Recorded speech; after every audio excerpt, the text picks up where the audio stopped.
आप सब कौन से एसेट क्लास में सबसे ज्यादा इन्वेस्ट करते हो कमेंट करके बताना, क्योंकि मैं भी आपको अपना बताने वाला हूं, लेकिन अभी नहीं, वीडियो के एंड पर। ये मैंने आपसे इसलिए पूछा क्योंकि आज के वीडियो में आपको बताएंगे सेबी ने इंट्रोड्यूस किए गए ब्रांड न्यू एसेट क्लास के बारे में जिसमें इंडियन इन्वेस्टर्स निवेश कर सकते हैं। मैं आदित्य अयंगार CFA आपका स्वागत करता हूं मास्टर द मार्केट में, एंजल वन की सीरीज जो यहां हर संडे आपके स्टॉक मार्केट से जुड़े सारे सवालों का सरल भाषा में जवाब देती है। आज के वीडियो में समझेंगे सेबी ने इंट्रोड्यूस की गई ब्रांड न्यू एसेट क्लास का इंडियन इन्वेस्टर्स को कितना फायदा होगा।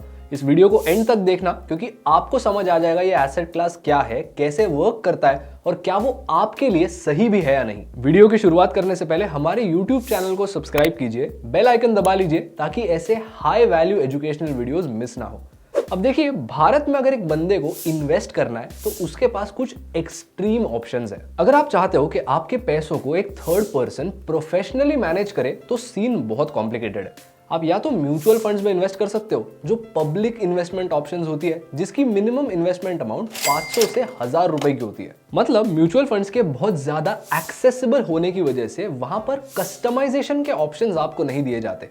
यहाँ एक one size fits all approach अपनाया जाता है। मान लीजिए आपको एक small cap financial services companies का पोर्टफोलियो बनाना है। अब म्यूचुअल फंड्स में आपको या तो स्मॉल कैप कंपनीज मिलेंगी जहां फाइनेंशियल कंपनीज के साथ ही बाकी कंपनीज भी होंगी, या फिर आपको एक फाइनेंशियल सर्विसेज फोकस्ड फंड मिलेगी जहां पर स्मॉल कैप के साथ ही बाकी साइज की कंपनीज भी होंगी। अगर आप चाहते हो कि मुझे सिर्फ small cap financial services companies में ज्यादा वेटेज चाहिए तो सैडली ये पॉसिबल नहीं है, अनलेस आप एक PMS में इन्वेस्ट करो, यानी पोर्टफोलियो मैनेजमेंट सर्विस। आप अपने पैसे किसी PMS को देते हो और ये PMS अपनी स्ट्रैटेजीज के हिसाब से इन पैसों को इन्वेस्ट करता है, लेकिन यहां पर स्ट्रैटेजी को कस्टमाइज करने का ऑप्शन भी आपको दिया जाता है। अगर आप चाहते हो एक पर्टिकुलर सेक्टर में एक पर्टिकुलर साइज की कंपनीज में ज्यादा वेटेज दिया जाए तो PMS में ये करना पॉसिबल होता है। लेकिन प्रॉब्लम यहां भी है, मिनिमम इन्वेस्टमेंट अमाउंट 500 या 1000 रुपए नहीं,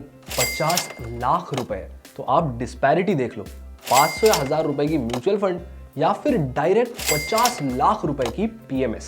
और इसी के साथ म्यूचुअल फंड्स में बहुत ज्यादा ट्रांसपेरेंसी होती है और एक म्यूचुअल फंड के मैनेजर पर बहुत ज्यादा रिस्ट्रिक्शंस भी प्लेस किए जाते हैं सेबी के द्वारा। तो यहाँ पर इन्वेस्टर प्रोटेक्शन मैक्सिमम होती है। अब ऐसा नहीं कि एक PMS में सारी चीजें नहीं होती, लेकिन कंपेयर टू म्यूचुअल फंड यहाँ पर फ्रीडम और ज्यादा होती है और ट्रांसपेरेंसी रखने की रिक्वायरमेंट कम होती है। इनफैक्ट सेबी PMS के सर्विसेज और स्ट्रैटेजीज पर कोई अप्रूवल नहीं देती और इसी की वजह से PMS में रिस्क भी ज्यादा होती है। अब मान लीजिए आपको छोटी इन्वेस्टमेंट अमाउंट के साथ ही ज्यादा कस्टमाइजेशन का स्कोप चाहिए तो आपके पास एक ही ऑप्शन बचता है, डायरेक्ट स्टॉक्स में इन्वेस्ट करने का। लेकिन हर एक इन्वेस्टर के पास ऐसा करने के लिए जो एक्सपर्टीज लगती है या फिर टाइम लगता है, कभी कभार तो दोनों भी नहीं होता।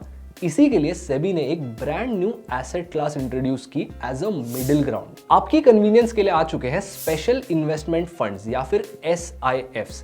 यहां पर आपको म्यूचुअल फंड्स जितनी ट्रांसपेरेंसी और प्रोटेक्शन मिलेगी, लेकिन PMS जितनी कस्टमाइजेशन के साथ। अब मिनिमम इन्वेस्टमेंट अमाउंट जानने के लिए आप सबसे ज्यादा एक्साइटेड होंगे। ये बताने से पहले समझ लीजिए कि ये कैसे वर्क करता है और क्या ये प्रोडक्ट आपके लिए सही है भी या नहीं। यहाँ पर म्यूचुअल फंड्स की तरह ही एक स्ट्रक्चर्ड अप्रोच फॉलो किया जाएगा। स्ट्रैटेजीज क्लियरली डिफाइन की जाएंगी, लेकिन म्यूचुअल फंड से ज्यादा स्ट्रैटेजीज होंगी और कुछ स्ट्रैटेजीज में रिस्क भी ज्यादा होगी। जैसे for example long short strategies, जहां पर एक फंड मैनेजर स्टॉक प्राइस के ऊपर जाने का फायदा ले सकता है, उसके साथ ही स्टॉक प्राइस के नीचे जाने का फायदा भी ले सकता है। मीनिंग भारत की म्यूचुअल फंड सारी लॉन्ग ओनली होती है। अगर एक म्यूचुअल फंड मैनेजर को लगता है कि एक पर्टिकुलर स्टॉक प्राइस में नीचे जाने वाला है तो वो उसे शॉर्ट सेल करके अपने इन्वेस्टर्स के लिए पैसे नहीं कमा सकता। म्यूचुअल फंड्स का लॉजिक सिंपल होता है, अगर उन्हें लगता है कि एक स्टॉक की प्राइस ऊपर जाने वाली है तो वो पैसे कमा सकते हैं, लेकिन एक गिरते मार्केट में एक म्यूचुअल फंड मैनेजर अपने इन्वेस्टर्स के लिए कुछ नहीं कर पाता। तो SIFs में ये करने का ऑप्शन आपको दिया जाता है जस्ट लाइक अ PMS। साथ ही इनवर्स स्ट्रैटेजीज में भी आप इन्वेस्ट कर सकते हो। जैसे मान लीजिए आप एक निफ्टी 50 इंडेक्स फंड में इन्वेस्ट करते हो, तो जैसा निफ्टी 50 का रिटर्न होगा उसके सिमिलर रिटर्न्स आप भी कमाएंगे, क्योंकि इस फंड का मैंडेट होता है निफ्टी 50 को रेप्लिकेट करना। मतलब शॉर्ट में बोलूं तो यहां पर अगर निफ्टी 50 1% से ऊपर जाती है तो आपकी इन्वेस्टमेंट भी अप्रोक्सीमेटली 1% से ऊपर जाएगी। लेकिन इनवर्स स्ट्रैटेजी में इसका उल्टा होता है। अगर निफ्टी 50 1% से ऊपर जाती है और आप एक निफ्टी 50 इनवर्स ETF में इन्वेस्ट करते हो तो आपकी इन्वेस्टमेंट 1% से नीचे जाएगी। यानी अगर निफ्टी 50 क्रैश करता है तो आपके मैक्सिमम पैसे कमाने का चांस बढ़ जाता है। अब सीन ऐसा है कि म्यूचुअल फंड्स इनवर्स एसेट्स में भी इन्वेस्ट नहीं कर सकते, लेकिन पीएमएस कर सकते हैं। तो अब एसआईएफ्स के थ्रू आप भी कर सकते हो विदाउट द 50 लाख कैपिटल जो पीएमएस में लगता है। लेकिन ध्यान रहे, एसआईएफ्स की जो रिस्क प्रोफाइल होती है वो म्यूचुअल फंड से कई गुना ज्यादा होंगी, क्योंकि ऑब्वियसली आपको ये चीज पता होगी, शॉर्ट सेलिंग में अनलिमिटेड लॉसेस का पोटेंशियल होता है। तो ये एक रिस्क होती है लॉन्ग शॉर्ट इक्विटी फंड्स में। या फिर अगर एक इनवर्स ईटीएफ में इन्वेस्ट करते हो, वहां भी ये रिस्क होता है। अगर निफ्टी 50 का इनवर्स ईटीएफ है और आप उसमें इन्वेस्ट करते हो, निफ्टी 50 लगातार ऊपर जाता रहता है, तो आप लगातार लॉसेस बनाते रहोगे, क्योंकि यहाँ पर इनवर्स हो रहा है। तो अब मुद्दे पे आते हैं कि ये एसआईएफ्स किसके लिए होते हैं और इनकी मिनिमम इन्वेस्टमेंट अमाउंट कितनी होती है। मान लीजिए आपको स्टॉक मार्केट का थोड़ा बहुत एक्सपीरियंस है, जैसे 3 से 5 सालों का, और आपके पास एक्स्ट्रा 10 लाख रुपीस का कैपिटल है।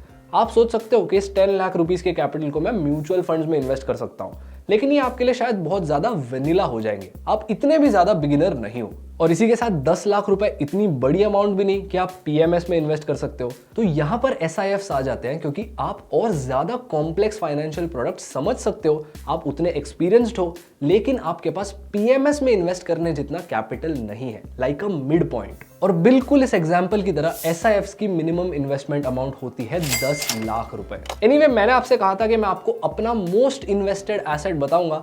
मेरा 60% एलोकेशन करंटली म्यूचुअल फंड्स के अंदर है।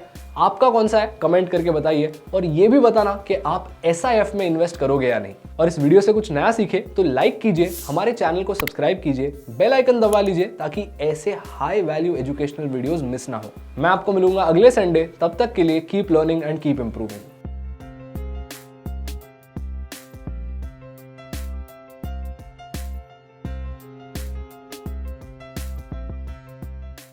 Investments in securities market are subject to market risks. Read all the related documents carefully before investing.